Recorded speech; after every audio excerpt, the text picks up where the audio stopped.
Daar is geskenke wat geld kan koop. En dan is daar geskenke wat net liefde kan gee. Ek het vandag iets geleer. Die grootste geskenke kom nie altyd uit vol hande nie. Hulle kom uit harte. Harte wat self swaar kry. Harte wat nog steeds kies om te gee.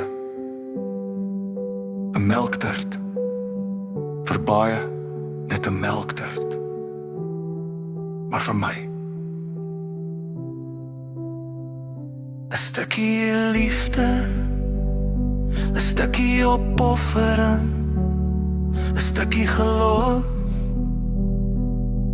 Wat sê? Al het ons min, wil ons nog iemand anders laat glimlag. Hoe kosbaar dat iets wat vir ander weggegooi sou word, deur God verander word in 'n seën vir 'n hele gesin.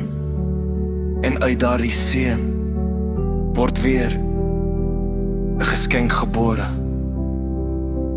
Dit is liefde. Dit is Jesus. Want Jesus het ook alles gegee.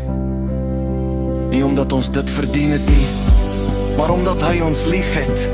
En vandag het ek weer besef dat die waarde van 'n geskenk nie in sy prys lê nie, maar in die hart wat dit gee aan daardie kosbare gesin.